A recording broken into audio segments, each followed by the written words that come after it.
اللهم صل وسلم وبارك على سيدنا محمد وعلى آله وصحبه وسلم. تعالوا معايا النهاردة هنعمل معاكم صينية جميلة جدا بحبة لحمة باقيين عندي محمرين. هعمل بيهم الصينية دي، هيطلع الصينية دي طعمها خطير جدا. أنا عندي هنا 4 خرشوفات مقطعهم 4 تربع، وعندي كمان كيس بزلة من اللي أنا مفرزاه، وجزر وبطاطس متقطعين مكعبات وحلقات للجزر. جبت عندي الصينية اللي أنا هعملها دي، مش هحطها في الفرن. أنا بدأت أعمل معاكم حاجات صواني بس تتعمل فوق البوتاجاز وتطلع طعمها خطير وجميل، عشان خاطر المغتربين بيسألوني عن الحاجات دي. دلوقتي أنا جبت الصينية أهي وحطيت فيها اللحمة. كم حتة لحمة موجودين عندي؟ حوالي ربع كيلو على فكرة. كنت محمراهم وعاملاهم زي كباب الحلة، ماشي. واتبقى عندي الكمية دي، هعمل بيهم دلوقتي ايه؟ هجيب الجزر بعد ما قلبت بقى كل الخضار مع بعض، الجزر والبزلة وايه والبطاطس. طبعا شطفتهم كويس عشان البزلة تسيح، ويلا قلبتهم على بعض، ويلا بينا نحطهم ننزل بيهم كده بالراحة عشان اللحمة بتاعتنا مش مستحملة، مستوية زبدة.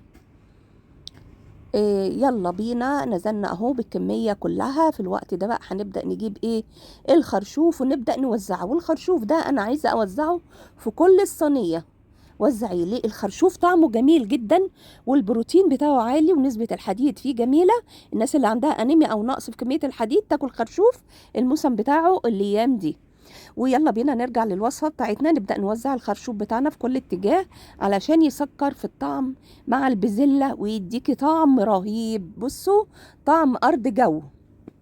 بصوا معايا، وزعيه زي ما انتوا شايفة كده، وزعيه توزيع كويس جدا. وبعدين هنجيب الصلصة بتاعتنا اللي احنا لسه عاملينها ونبدأ ننزلها عليه. شايفين الصلصة لسه فريش جميلة؟ الحقوا كده فرزوا صلصة عشان الايام دي الطماطم هتغلى كام يوم اللي جايين دول، عشان اخواننا المسيحيين كل سنة وهم طيبين، العيد بتاعهم وعيد الربيع، كل سنة وانتم طيبين.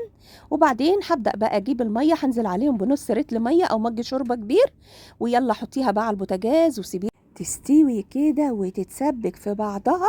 ولا تقولي لي فرن ولا غيره، على البوتاجاز هتطلع اجمل واحلى من الفرن. رهيبة جدا، جميلة، طعمها حكاية، وريحتها لا تتخيلوا قد ايه هي خطيرة ورهيبة.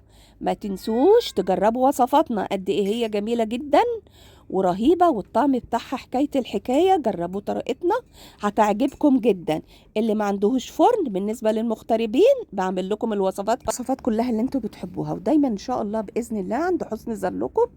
طريقتها جميلة اهي، خلاص هي كده استوت وبقت رهيبة جميلة خطيرة. جربوا وصفتنا هتعجبكم جدا، لان طريقتها سهلة وبسيطة وفيها اعادة تدوير.